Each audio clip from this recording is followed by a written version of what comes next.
We choose to go to the moon. We choose to go to the moon in this decade and do the other things. Not because they are easy, but because they are hard. Big game, it was an old flame. It was the time I spent with you. It was the last dance. It was romance. It was the year we said I do. It was Elvis swinging his pelvis. The songs that we all sang. The drive-in show, moving real slow. My brand new red Mustang. That was the year that was. That was the year back then. That was the year that was. That was the year back when.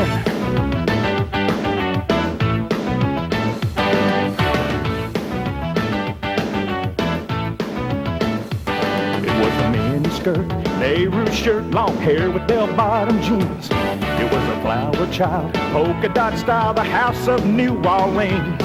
Sergeant Pepper's band, Ollie and Stan, Gunsmoke on TV. Louie Louie, the cha-cha-cha, the things you said to me. That was the year that was. That was the year back then. That was the year that was. That was the year back when. It was a good year, it was a great year, I remember it so well. It may have been the best year, but only time will tell. If I had a time machine, wherever I may be, in the future, now or then, I want you there with me. The way we were caused quite a stir, though we were only kids. LSD didn't set me free, but Diana Ross sure did. Why don't you, babe? JFK, LBJ, all the president's men. Watergate, our first date, polyester blend. That was the year that was. That was the year back then. That was the year that was. That was the year back when.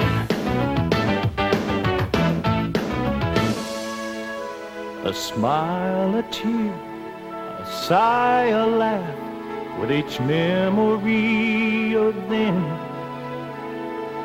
That was the year that was. That was the year back when. That was the year that was. That was the year back then. That was the year that was. That was the year back when.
Hoisted into the modified bomb bay of a superfortress, the Air Force's supersonic XS-1 rocket plane is set for another assault on the sonic barrier at Muroc, California. Believed to be the first aircraft in the world to exceed the speed of sound, the XS-1 carries only limited fuel supplies, hence must be taken aloft for its test flight. Captain Charles Yeager climbs down into the cockpit of the rocket craft. Yeager, who has piloted the plane on all its record-breaking flights, now readies it for another crack at the wall of sound.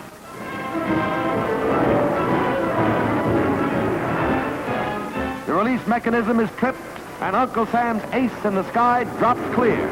Because of security reasons, details of these flights have not been divulged, only that the speed of sound has been exceeded many times. Vapor trails write a new chapter in the fight for aerial supremacy.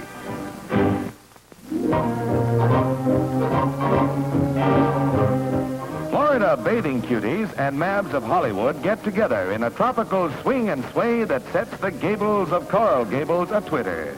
Or is it just the white corpuscles playing tiddlywinks with the red corpuscles in my blood pressure? This music to my ears makes me weak all over. Say, what is holding me up? This next is called the What For suit. And if you want to know what fur, it's ermine for the suit and Persian for the cat. And then we have one named Most of What You See Is Mary. And even Mary sees what you see. This little tableau is dated 98 to 48. Next time Grandpop talks about the good old days, just let him do a double take of the little portion we're about to unveil. Okay, Pop. Get on your high-wheel bicycle and pedal over. Start talking about the blizzard of '88, and don't forget to bring your earmuffs. That'll be me with the spyglass.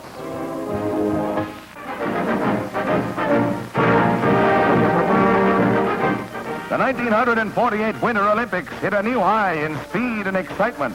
Danger and possibly death lurk along treacherous slopes as the downhill ski experts pit their nerve against the vast alpine reaches of snow and ice. Speed, speed, and more speed. Down they come, down in a spine-tingling exhibition of sheer wizardry on skis.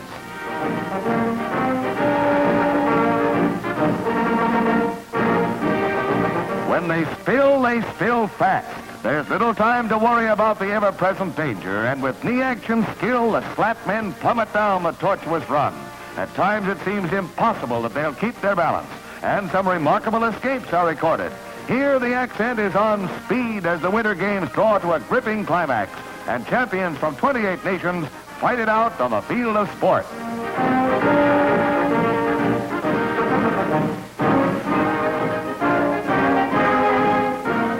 Another skier comes to grief on the hazardous slope, and his momentum carries him for many yards. But then, he's up again and away once more, luckier than his competitor who's following him. He hits hard, and the race is over for him. Flashing across the finish line after a breakneck dash down the slope in record time with 10 points for his team is the Frenchman Henri Aurelier. He gets a well done from the onlookers, who now await new thrills in the women's slalom, and this time Uncle Sam comes up with a winner. It's twist and turn between the flags with many pairs of eyes following every move. Gretchen Fraser of the American team brings joy to her teammates at the finish line as she zips across in winning time. She scores 15 points for the U.S., the most points scored by any American in the games.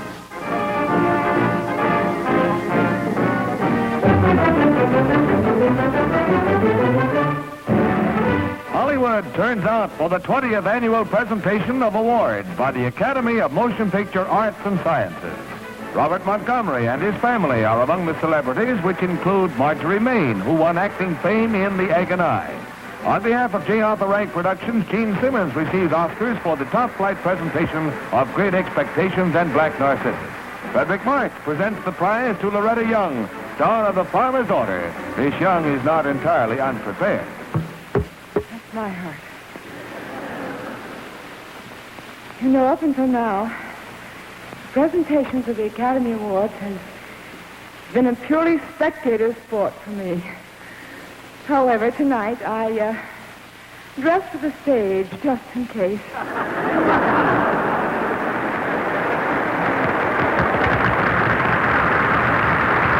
Olivia de Havilland presents the Gold Statue awarded the Best Film Actor of the Year to Ronald Colman for his excellent work in the Universal International picture A Double Life. Mr. Colman accepts with his usual thoughtfulness. And I'm not forgetting a splendid cast and all the departments that gave their skill and talent to making this picture.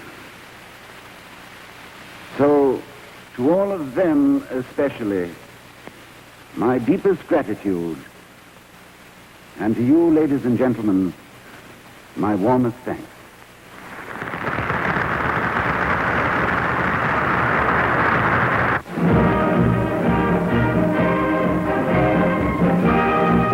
The USS Boxer helps make history in the Pacific, and our cameraman, Joe Johnson, makes a trip in a bosun's chair during epoch-making trials off the California coast.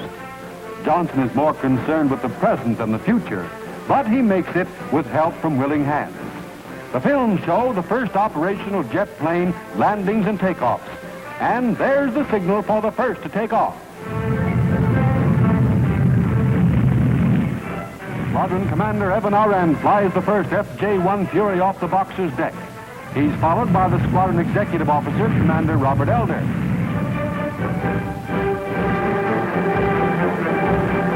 It's a major step in keeping the Navy at top efficiency. 2 squadrons are now changing over to jet fighters, which can be catapulted for quick takeoffs.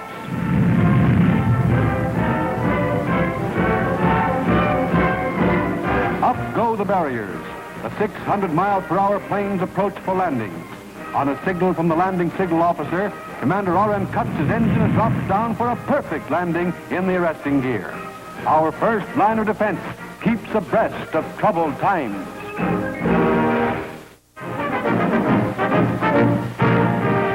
The little lady on the log is Marietta Terrell, and this little log jam session takes place at the Sportsman Show in Chicago. Skipping rope is hot work, and Marietta figures it'll be much cooler minus her shirt. So, off with it. Nobody will object. And, still kind of warm, isn't it?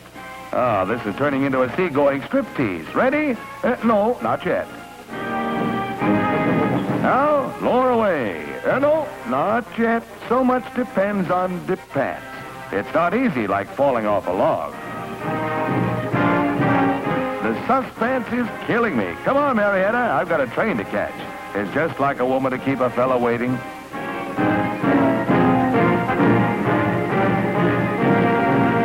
Well, it was worth the waiting. But now let's see you get your tootsies untangled. You've really got a kick coming.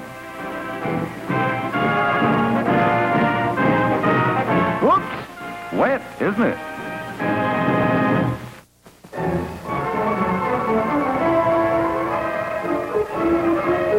The city of Haifa and its harbor become the center of bitter conflict as the new Jewish state is born in the tense atmosphere of civil war. Haganah troops search for Arabs after capturing the city. Arab strong points are taken after being blasted to rubble. During the mopping up operations, Haganah forces seek out every Arab, and barricades are set up to screen those who had not already fled the city. Everyone is searched.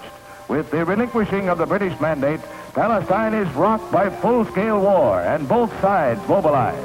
Arab captives are held for evacuation to Acre. Women flee with what belongings they can carry.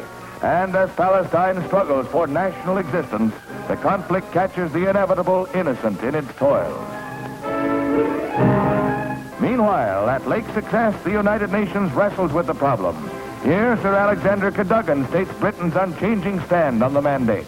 Palestine's case is before the World Parliament as Arab delegates look on stonily. In a tense atmosphere, the Assembly hears a statement of momentous importance read by United States Delegate Jessup. The United States recognizes the provisional government as the de facto authority of the new state of Israel. With United States recognition, the new Jewish state is launched, and Zionist leader Abba Hillel Silver is congratulated by Soviet delegate Gromyko. An historic moment for Zion, which is celebrated in Washington at the office of the Jewish Agency for Palestine as a small boy runs the flag of the new Jewish state out on the staff. After 2,000 years, a Jewish nation once again exists. And while there is a rattle of gunfire in the Holy Land, there is cheering in Washington and Hebrew dances of joy for a Jewish homeland that has been reborn.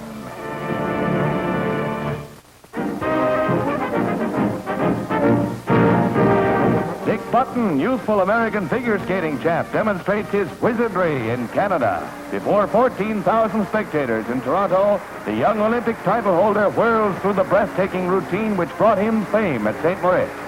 Dick, who hails from Englewood, New Jersey, is a perfectionist on the flashing blades, a young man of ineffable grace. The popular and poised Mr. Button proves a big hit with skating fans at the Rotary Club's Colorful Ice Review.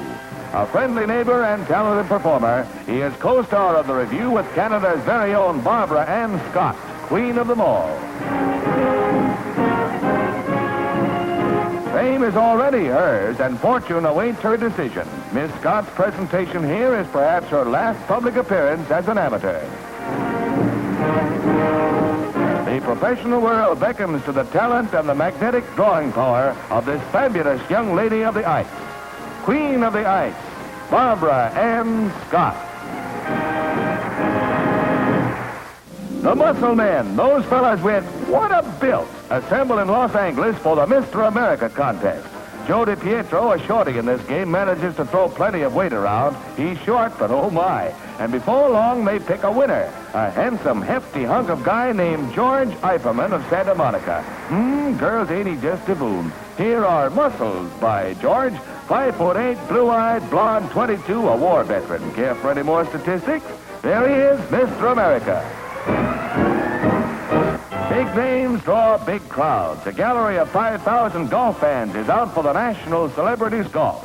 Golf with a capital T. Attorney General Tom Clark is sponsor of the invitation tournament. Among the spectators is Margaret Truman, herself a celebrity, out to see such celebrities as Army Chief of Staff General Bradley and Senator Taft of Ohio. The Republican contender takes a mean swing at the ball as Durbingo ducks for cover from the elements and old man weather sinks them all. But the spectators hang on, rain or no rain, and as for the cameramen, well, they're a hardy lot.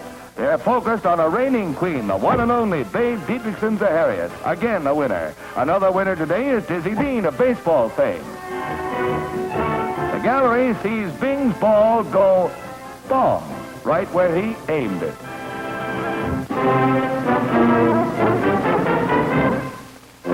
With all the traditional fanfare, the grand old party meets in Philadelphia to select a leader. The Republican keynote is, let's toss those Democrats out of the White House. And every state in the Union sends its determined delegates. Vandenberg supporters display a cryptic slogan as the great political circus goes into full swing. A GOP emblem in the flesh is paraded by Taft followers who are completely confident of his nomination by the convention. As baby Eva searches for a place to light, she meets a cousin several times removed. Rooms are at a premium, and Eva carries her trunk wearily from hotel to hotel, only to be met with the same reply.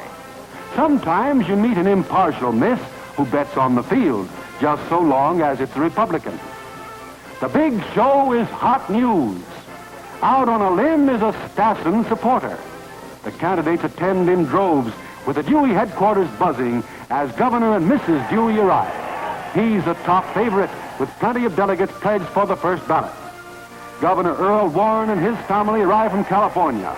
And from Ohio comes Senator Robert Taft, full of his usual spunk. Also ready for the fray is Harold E. Stassen of Minnesota, and the stage is set for the big show itself.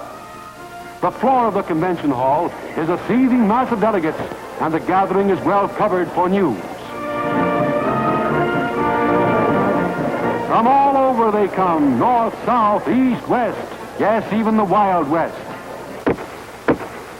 The convention will now come to order. The Republicans convene this time with high hopes for success in nominating a man the voters will welcome.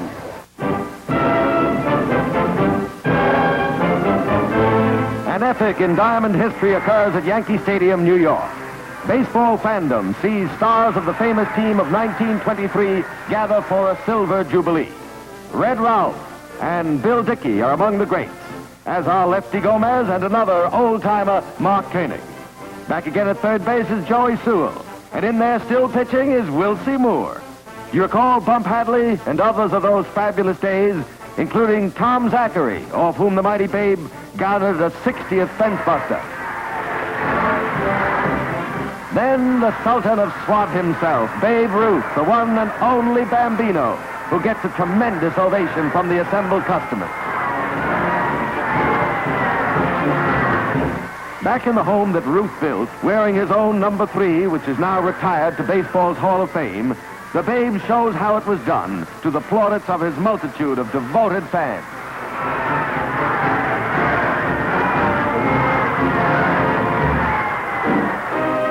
43,000 customers are out at Belmont Park, and there's a reason. Citation with Eddie Arcaro up. They're rated at 1 to 5 to cop the Belmont Stakes against 7 other thoroughbreds in the $117,000 Classic. And They're off. Citation stumbling as he breaks out of the gate, but then settling down for the long mile-and-a-half grind. A long shot by the name of Faraway stays right with the Calumet Farms entry into the backstretch, but then Citation does what's expected of him. In the home stretch, it's all over but the statistics. Yes, he's mighty impressive. Even in slow motion, this fleet winner of the Derby, the Preakness, and now the Belmont Stakes. That makes it the Triple Crown. Add 77 grand to Citation's earnings, boosting them well above the $500,000 mark. Do, re, mi, and watch that winning stride. A magnificent victory. It's all Citation, who equals Count Fleet's brilliant time set in 1943. It's the second Triple Crown for Calumet Farms and the second for Eddie Arcaro, who rode to victory on Whirlaway 7 years ago. And now it's over, and racing history repeats itself. Citation by 6 lengths plus. The fans give a great colt and a great jockey a great big hand as they ride to the winner's circle. They've brought home a great slice of bacon. Eddie says, Citation's the greatest horse I've ever seen. Well, sounds like horse sense to me.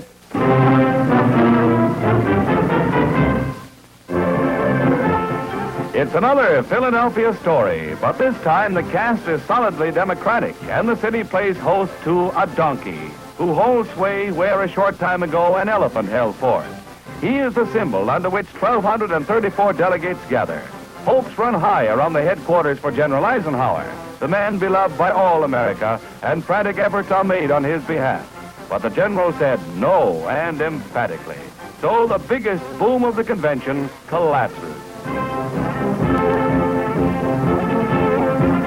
Anti-Truman forces then turned to Supreme Court Justice Douglas as James Roosevelt, arriving with the California delegation, spearheads the drive.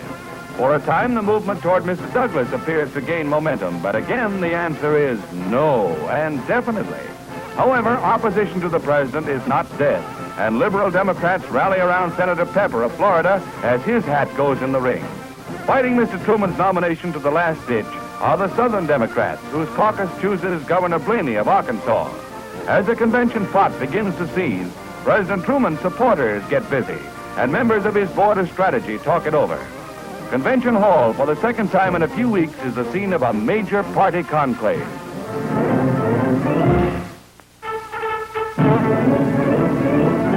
The curtain rises on a Democratic convention that finds the party far from united. Although President Truman looms as an overwhelming favorite for the nomination as standard-bearer, dissension is rife in the ranks as delegates settle down to business. Partisans of the president claim more than enough votes to nominate him on the first ballot. Political machine strength is represented by Kelly of Chicago and Haig of Jersey City. And Senator Connolly of Texas is just as warm as the rest as the temperature soars to 90 with humidity to match. With the presidential nomination an almost foregone conclusion, wilting delegates concentrate on the choice of a vice presidential candidate. Senator Barkley, a likely running mate, delivers the keynote address. The Republican nominee has announced with characteristic finality that he proposes to sweep from the government at Washington the cobwebs as he swept them from Albany following long tenure of Democratic administration.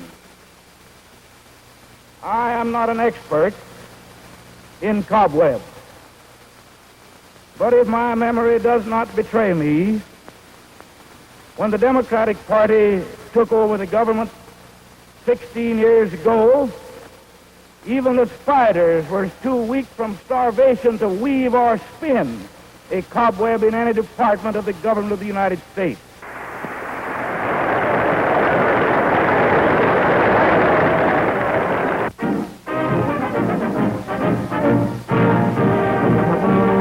At Evanston, Illinois, sporting fans are on hand for the finals in the Olympic track and field trials. Henry Kaufman is over in the high jump, followed by Dwight Edelman of Illinois. Edelman wins a berth on the Olympic team, along with George Stanich of Los Angeles, who jumped 6 feet 8 1/4 inches. In the pole vault, former Olympic champ Earl Meadows goes up and over, but fails to qualify for the American squad. Assured of a spot on the team is Bob Richards of the Illinois Athletic Club. Harry Cooper of Minnesota has a pole snap under him, but he escapes without injury. High man in the trials is Dick Morcom of New Hampshire. In the finals of the 100-meter sprint, there's a surprise upset. Barney Ewell, veteran of 12 years of competition, pulls ahead of the favorite Mel Patton. The one-time Penn State ace stays out front to win in 10-2, equaling the world's record. Patton is second, and Harrison Dillard, who loses out in his hurdles try, is third. Old Barney will be in there sprinting. Now for the 110-meter hurdle. Dillard, who won the first heat and appeared to be a virtual cinch to win the finals, lost his stride and failed to finish in a dramatic turn of events. Bill Porter of Northwestern comes in first, assuring himself of a ticket to London this summer.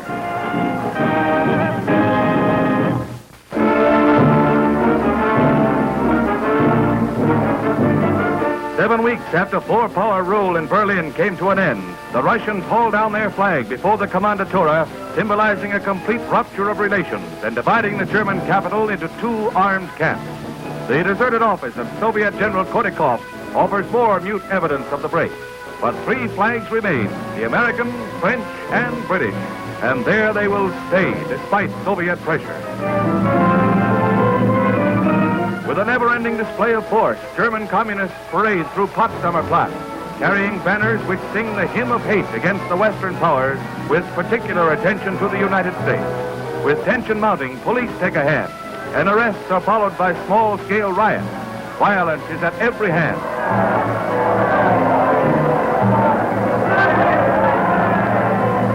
While rumors of communist seizure of the city fly thick and fast, the square in the British sector is designated for a meeting of Germans of the Western Zone. On 2 occasions, elected representatives of municipal governments find their meeting places usurped by red mobs and postpone their sessions, as Berliners await the outcome of the War of Nerves. However, citizens of the Western section stand firm, and a packed meeting of Social Democrats gathers to play its part in the political battle. High point of the meeting is Franz Neumann's ringing defiance of bread domination.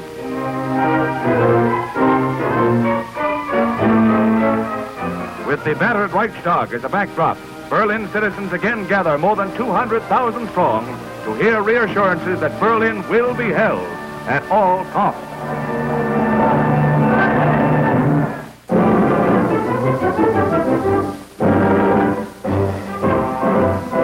In Washington, the Air Force marks its first birthday.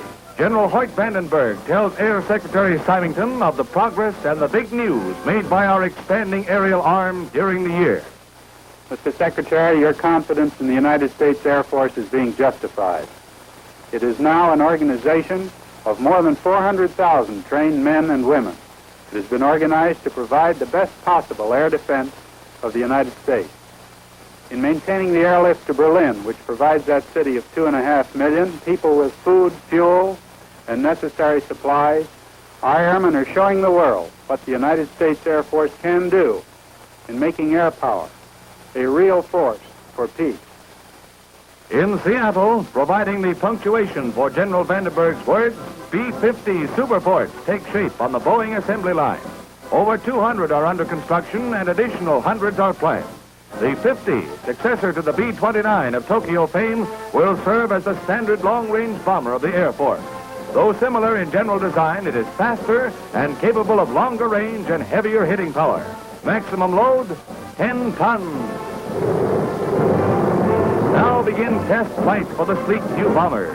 Before being delivered to the Air Forces, they must prove their wings. And here they do, against the scenic backdrop of Cascade Mountain. Air power is peace power.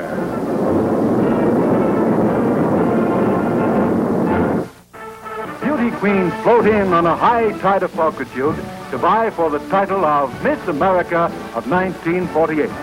Chosen in regional contests, they converge on Atlantic City in a dazzling display of luscious curves and lovely faces. From across the border comes a delegate that's all charm. And far-off island groups send ambassadors of beauty to make up a total of 54 contestants for the crown. Nothing is ever perfect, however. There's always one in a barrel full of pippins. Her mother called this one the apple of her eye, and it must have spoiled her. The finals bring out the cream of the crop, and it's mighty tough going trying to select the winner. There's one thing sure, the Georgia peach crop turned out well this year, and the Wild West is truly wild over its harvest of beauty. Being crowned by last year's winner, Barbara Jo Walker, is Beatrice Bella Shop of Minnesota. Hail to the new Miss America.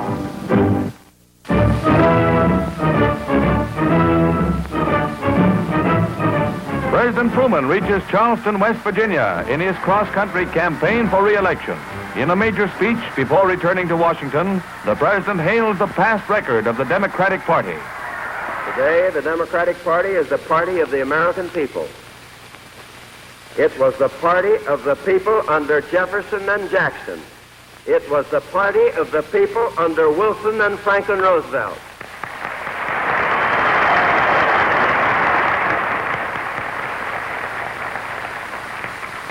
Today, we of the Democratic Party express the will of the American people to move forward under liberty, yielding neither to communism nor to reaction.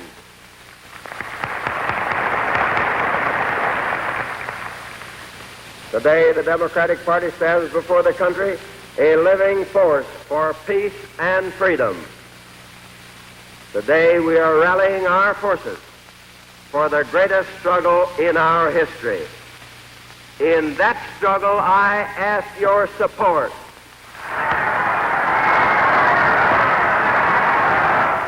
Young Democrats switch political steeds in midstream as the GOP nominee, Governor Thomas E. Dewey, cuts a wide swath through Missouri and Kansas. With Mrs. Dewey, he's greeted by voters who listen intently to his plea to rally round the Republican banner. In the president's home state, Mr. Dewey lauded the present Congress and denounced his opponent in no uncertain terms. As election time draws closer, the tempo of the campaign begins to take on a faster political beat.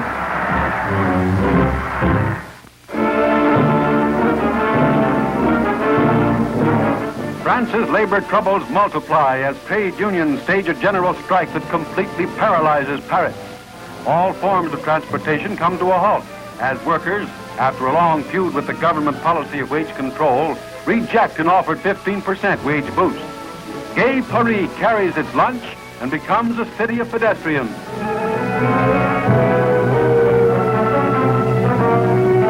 Every form of transportation is pressed into use during the day-long strike, a strike fomented by communists and joined by all ranks of French labor. These are the kind of tie-ups that have kept French governments in turmoil since the war. Violence begins to take form as striking demonstrators parade along the boulevards and the police take a hand. The struggle becomes so violent that reserves are called in. Red pamphlet distributors get the bum's rush, and some demonstrators get a taste of the nightstick. France is fighting its battle against the fifth column. The fish get a good look at the newest in bathing costumes and go for them hook, line, and sinker. Some of these Catalina swimsuits are Schiaparelli design, and all of them are designed to make bathing and sunbathing a pleasure. Miss America BB Shop models the official Miss America suit for $19.49. And then we have the convertible style. Conventional in the original, they tie up to expose as much epidermis as possible to the rays of old Sol. Can you tie that? Well, it's an election year, and we know where our vote goes.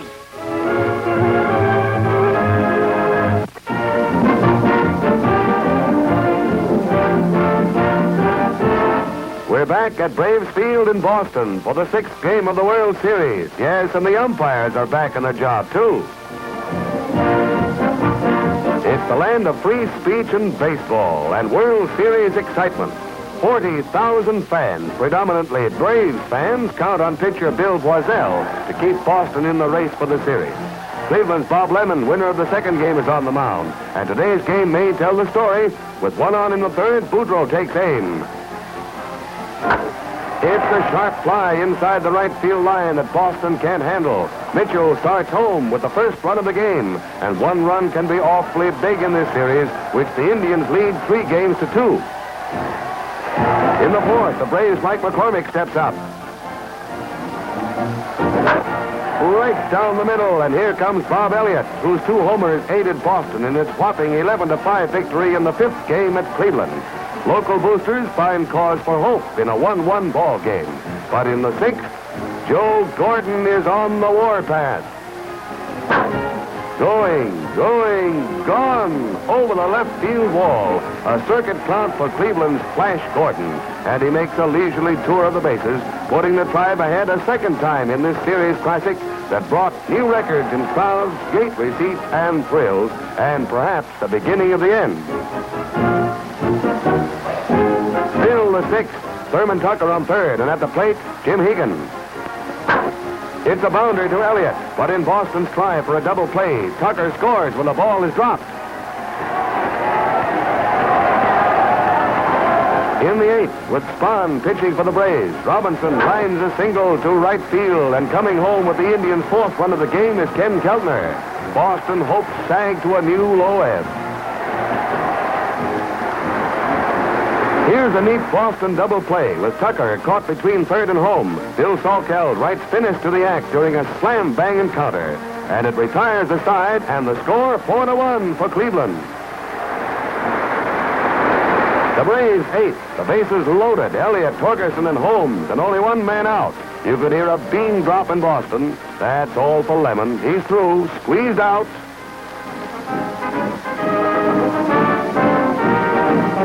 Gene Bearden, hero of the 3rd game, takes up the cudgels for the Tribe. Clint Knatzer is up. That brings them to their feet. Knatzer's long fly to center produces a bit of speed in Tommy Holmes and a run for Boston. Now it's a 4-2 ball game, and another pinch hitter comes up.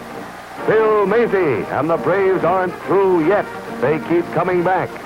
And Torgerson heads for the payoff plate. After the 5th game, can you blame the Boston fans if they see another 6-run inning coming up? Then comes the fateful 9th, with Bearden nursing that 1-run lead. The hush descends on Braves field. Christie's attempted sacrifice backfires. Hegan grabs it, takes to first, and Stanky is out on a double play. 2 down, 1 to go. Tommy Holmes up. It's a long fly ball to Kennedy, who snags it backed up against the left field wall. That's all. It's all over. But the congratulations between Boudreau and Bearden and the Cleveland Indians. They win the series 4 games to 2, their first series victory since 1920. The American League champs give vent to their feelings, and who can blame them? They won a great series. They beat a great National League team.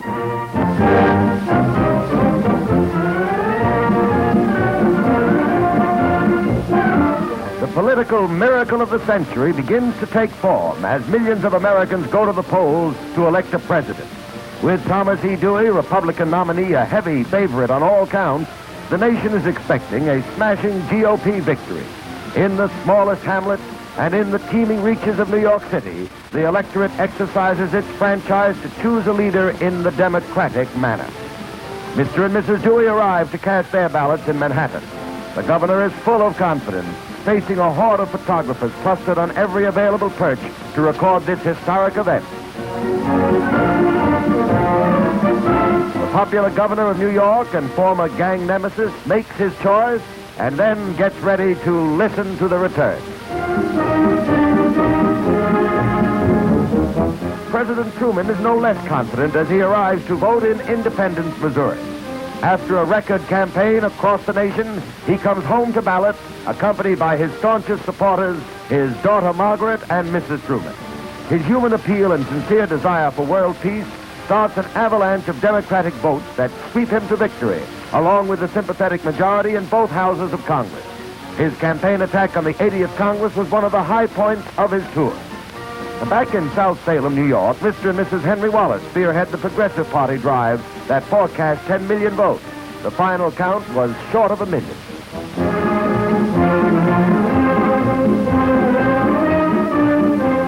At the courthouse in Edgefield, South Carolina, Governor Thurman, states' rights nominee, votes accompanied by his wife. This was the splinter party that broke the usually solid Democratic Southern bloc.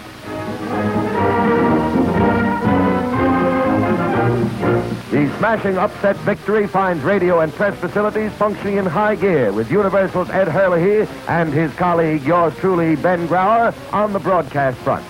Throughout the night, the stunning returns continue to confirm the Truman victory. The president carrying 28 states with 304 electoral votes to Dewey's 16 states and 189, not counting the sleeper votes.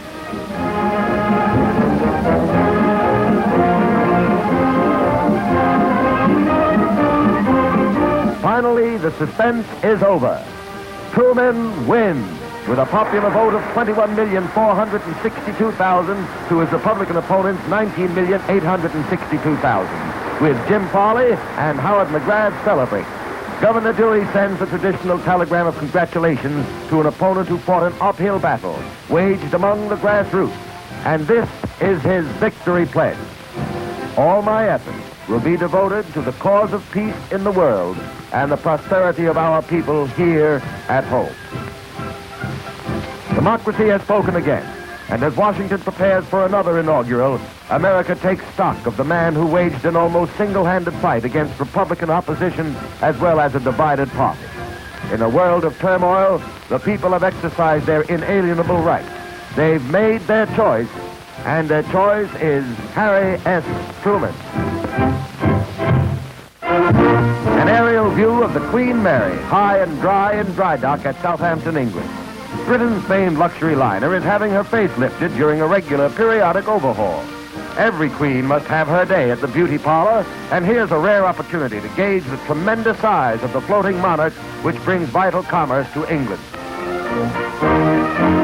Big all the way. Big ship, big job.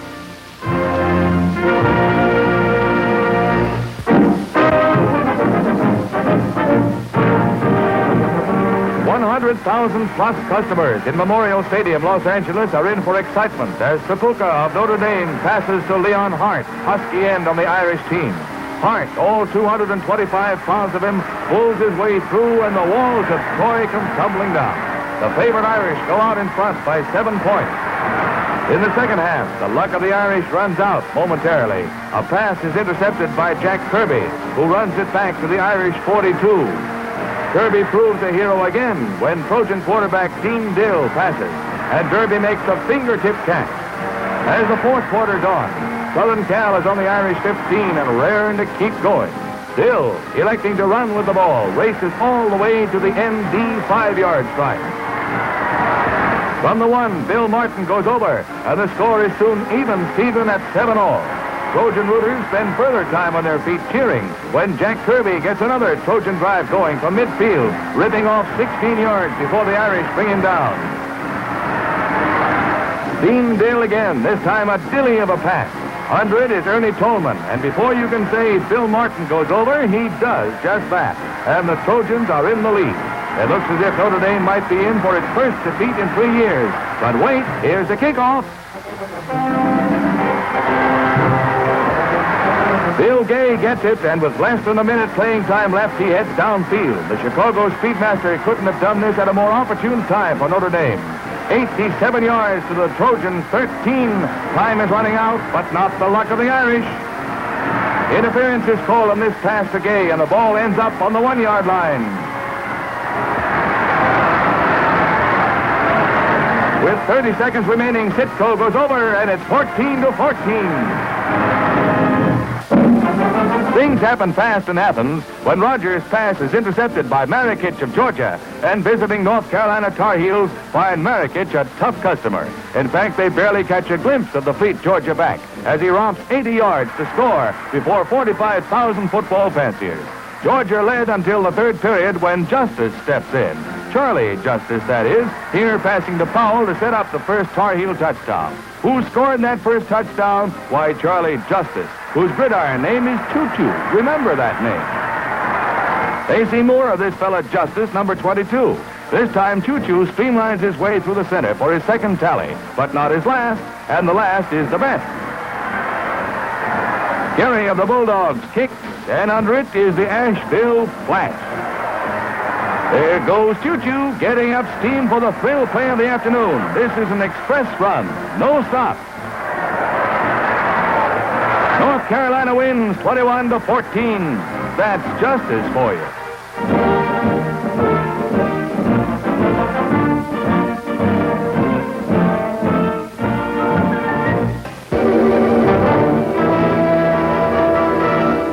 The battle for the city of Suzhou is joined. Less than 180 miles from the capital, Nanking, nationalist forces dig in for a losing fight. Among them is Colonel Chung Wei-Koo, second son of the Generalissimo, who commands an armored unit. The 400,000 nationalists are armed largely with American weapons, and 105-millimeter guns open a barrage.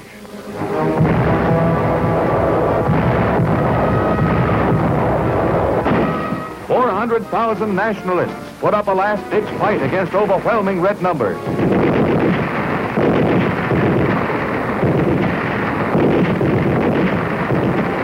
$210,000 communists are dead or wounded in the battle, while some of the 50,000 nationalist wounded are evacuated by air to rear areas. More than 3,000 red troops are captured with their arms during the struggle, many of the weapons being of Japanese origin. Despite the horde of communist captives taken, the city falls to the Reds. With Nanking in peril, Madam Chiang Kai-shek arrives at Leesburg, Virginia, as the guest of Mrs. George Marshall. Her country's back to the wall. Madam Chiang is in this country to make a last-minute appeal for help to her country. One of her objectives is to secure the advisory services of General MacArthur. She greets America. I wish to express my appreciation for the interest and sympathy shown to my country by our American friends. I'm happy to be here in the historic and hospitable home of my good friends, General and Mrs. Marshall.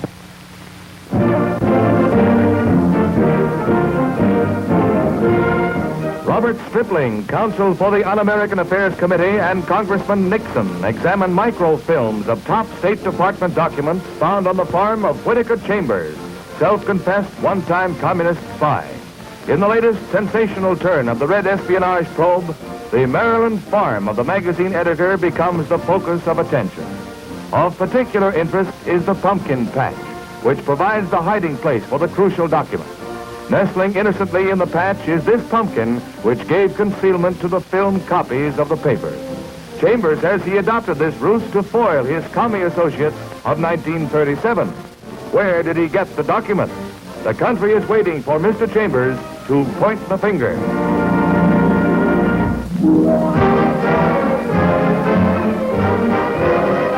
Queen Elizabeth attends a command performance of motion picture stars in London. J. Arthur Rank, international motion picture figure, plays a stellar role in this film event of the season. And Princess Margaret Rose receives homage from a somewhat bewildered admirer. Shining among the stars is Vivian Leigh, who has a gracious meeting with Her Majesty, as does her husband, Solange Olivier, bright luminary of the English and American screen. The Queen greets Myrna Loy and Margaret Lockwood. Altogether, a gala occasion in the motion picture and social whirl around the globe. But London doesn't stand alone as a center of attraction in the film world. Miss Alaska, otherwise Kiana, arrives in Hollywood to make her screen debut in Universal International's forthcoming Arctic Manhunt.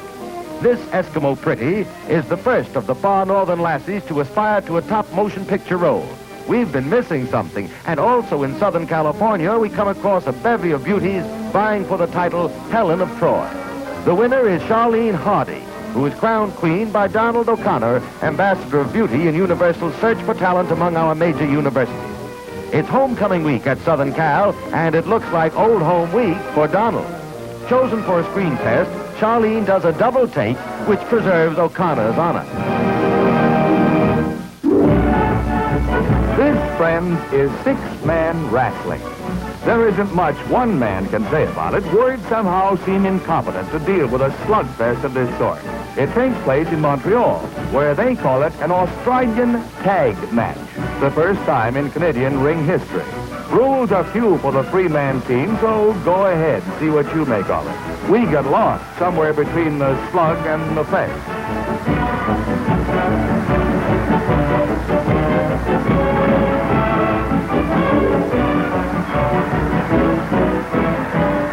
Catch on? It's really simplicity itself. There are either 2 sluggers in the ring, or there may be more, or less. And on odd Tuesdays, hasty retreats are beaten to the sanctity of outside the ring. Inside can be a bit rough at times, wouldn't you say?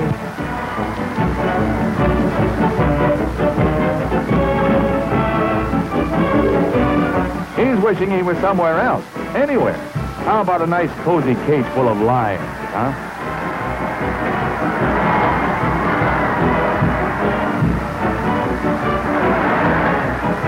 It's too late, chum. You should have thought of that sooner. This wasn't my idea.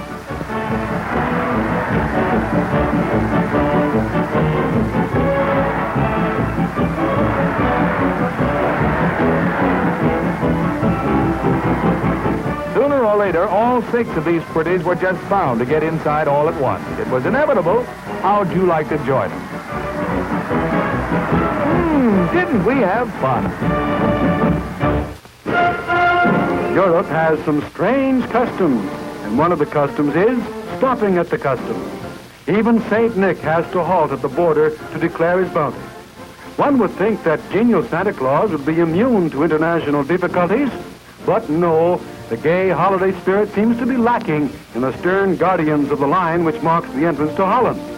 This time it's a horse-on Claus. In this country, he's known as a charitable bishop.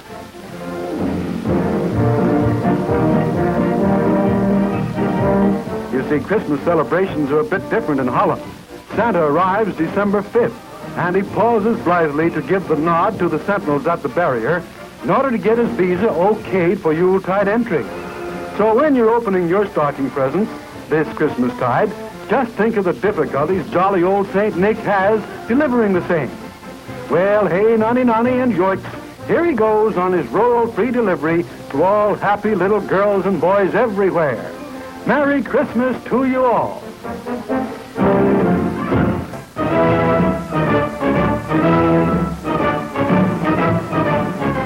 Die Musikers of Berliner Singerbund und Schützenfest mag Weltschmerz mit ein bisschen Süße und Umpa. P.S. 20 men, 400 harmonicas.